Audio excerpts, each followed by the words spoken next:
இல்லைங்க, நம்ம வந்து தேர்தலில் நின்றுருக்கோம், நம்ம களத்தில் வேலை செஞ்சுருக்கோம். அதனால் நேரடியாக மக்களை சந்திச்சிருக்கோம்.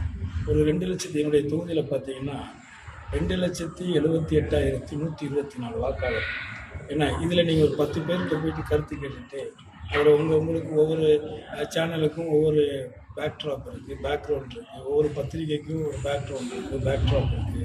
ஸோ நேற்றே நீங்கள் ஒன்று கவனித்து பார்த்தீங்கன்னா பொதுமக்களும் கவனிச்சிருப்பாங்க. அதாவது கரெக்டாக 6:30க்கு ஒரு 5 சேனல்ஸ், அந்த 5 இது மாதிரி கருத்துக்களை கேட்ட நிறுவனங்கள், ஒரு 5 நிறுவனங்கள், எல்லாமே தனியார் நிறுவனங்கள் தான். அந்த 5 பேருமே வந்து தளபதியினுடைய ஆட்சி மீண்டும் தொடரும் அப்படிங்கிறத சொல்லியிருக்காங்க. அந்த 1/2 மணி நேரம் கழித்து நீங்கள் பார்த்தீங்கன்னா அடிஷ்னலாக ஒரு 2 சேனல் வந்து ஒரு 2 கருத்து கணிப்பு நிறுவனம், அந்த 2 நிறுவனம் வந்து ஒத்தையில பழனிசாமி தான் வந்து சிஎம் ஆவார் அப்படின்னா அது ஒரு கருத்து கணிப்பு. இது அப்படியே தொடருது. ஆனால் இந்த 1 மணி நேரமாக பார்த்தீங்கன்னா யாரும் ஒருத்தரும் விஜய்ங்கிறவர் ஒரு இடத்துல வருவார், 4 இடத்துல வருவார், 8 இடத்துல வருவார், 10லேருந்து 15 வருவார்னு சொல்லிகிட்டே இருந்தாங்க இந்த 1.5 மணி நேரமாக. திடீர்னு பார்த்தீங்கன்னா அதுக்குள்ளே ஒரு லாஸ்ட் ஒரு 1/2 அன் ஹவரில் ஒரு 2 நிறுவனம் வருது. அந்த 2 நிறுவனம் என்ன சொல்லுது, அவர் தான் முதலமைச்சர். இப்போ இது எவ்வளோ பெரிய காமெடின்னு மக்களுக்கு தெரிஞ்சிருச்சு இல்லை? இது என்ன கருத்து கணிப்பு? அவங்களுடைய விருப்பங்களை மக்கள்கிட்ட திணிக்கிறாங்க. இது எல்லாமே எத்தனை நாள்? இன்னும் 2-3 நாள். அதுக்கப்புறம் 4ஆம் தேதி வெட்ட வெளிச்சமாக எல்லாருமே தெரியப்போம். அப்போது நான் சொல்கிறேன், மக்களுக்கான திட்டங்களை நிறைவேற்றிய காரணத்தினாலும் கடந்த 5 ஆண்டுகள் சிறப்பான ஆட்சியை, மக்களுக்கான ஆட்சியை செய்ததாலும் எவ்வளவு நீங்கள் எவ்வளோ கேம் விளையாண்டாலும் எல்லாத்தையும் மீறி தளபதியினுடைய ஆட்சி மீண்டும் துவங்கும் தமிழ்நாட்டில்ங்கிறது என்னுடைய அசைக்க முடியாது.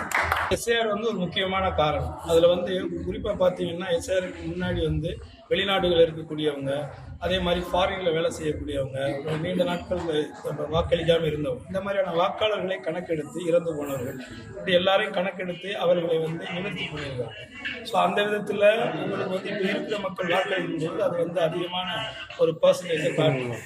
அதையும் தாண்டி பெண்கள், இப்போ என்னுடைய தொகுதியை வச்சு பார்த்தோம்னாக்க என்னுடைய தொகுதியில் 13-14% வந்து அதிகமாக வந்து பெண்கள் வாக்களிச்சிருக்காங்க. ஸோ அதனால் இது ஒரு ஆரோக்கியமான விஷயம்தான். ஸோ அது போக நிறைய நியூ கமர்ஸ் எலெக்ஷனில் போட்டிடுறாங்க, ஒரு 5 முனை போட்டி நடந்திருக்கு. ஸோ வாக்குகள் பிரிஞ்சிருக்கும். அதனால் ஏற்கனவே திராவிட முன்னேற்ற கழகத்தினுடைய நிரந்தரமாக அந்த கொள்கையின் பிடிப்பால் இருக்கக்கூடிய மாநில சுயாட்சி காப்பாற்றப்படணும், தமிழர்களுடைய உரிமைகள் பாதுகாக்கப்பட்டு நினைக்கக்கூடிய தளபதி தலைமையிலான ஒரு திராவிட முன்னேற்ற கழகம் அதை கடந்த ஒரு 23 மதசார்பற்ற ஒரு மாநிலமாக, ஒரு சுயமரியாதையான ஒரு மாநிலமாக, ஒரு தன்னெழுச்சியான தன்னுடைய வருமானத்தின் வருவாயிலிருந்து மக்களுக்கான நலத்திட்டங்களை செயல்படுத்தக்கூடிய ஒரு முதலமைச்சராக இருக்கக்கூடிய காரணத்தால் கொள்கையின் பிடிப்பில் இருக்கக்கூடிய அந்த 23 கூட்டணி கட்சிகளுடைய தோழமையோடு நிச்சயமாக மீண்டும் 200க்கும் மேற்பட்ட தொகுதிகளிலே வெற்றி பெற்று ஒரு அசுர பலத்தோடு ஆட்சியை மீண்டும் அமைப்பார் அண்ணன் தளபதி ஸ்டாலின் அவர்கள் அப்படிங்கிறது என்னுடைய ஆழமான ஒரு நம்பிக்கை, என்னுடைய கருத்து. எல்லாருக்கும் வணக்கம். கரைப்படம் ஒரு விக்னேஷ் ராஜாவுடைய இயக்கம், போர் தொழிலுடைய இயக்குனர் தனுஷ் சார் நடித்த படம். நானும் அந்த படத்தில் நடிச்சிருக்கேன். ஸோ நான் இங்கே குருவிக்கிழமைக்கு வந்திருந்தேன் என்னுடைய ஊருக்கு. ஸோ அப்படியே அந்த படம் ரிலீஸ் ஆனதுனால நானும் நடித்ததுனால இந்த சாந்தி தேட்டரில் வந்து படம் பண்ணேன். ரொம்ப நாள் கழித்து ஒரு நேர்த்தியான ஒரு படம், அதாவது ஒரு இயக்குனர் படம். ஒரு தனுஷ்னு ஒரு மிகப்பெரிய ஒரு ஹீரோ இந்த படத்தில் இருந்தாலும் அதை தாண்டி ஒரு இயக்குனராக, ஒரு இயக்குனரின் படமாக இந்த படம் அமைஞ்சிருக்கு. ஆடியன்ஸ் கூட பார்த்தேன், சிரிக்க வேண்டிய இடத்துல சிரிக்கிறாங்க, எமோஷனான இடங்களில் எமோஷனாக கனெக்ட் பண்ணுறாங்க. ரொம்ப நல்லா இருக்குது, எல்லாருமே ரொம்ப ரசிக்கிறாங்க.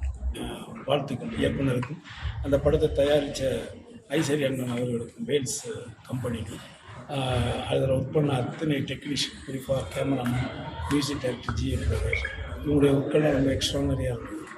ஒரு நிறைவான, ஒரு யதார்த்தமான, மிகைப்படுத்தப்படாத, அவர் என்ன கதையை எடுத்து சொல்ல வந்தாரோ அந்த கதையை ரொம்ப அழகாக, நேர்த்தியாக, ஒரு சின்ன ஒரு குறை கூட சொல்ல முடியாத அளவுக்கு இந்த படம் அமைஞ்சிருக்கு.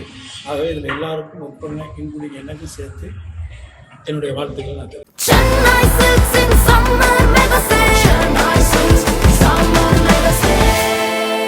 The Chennai Silks in Mega Summer Sale.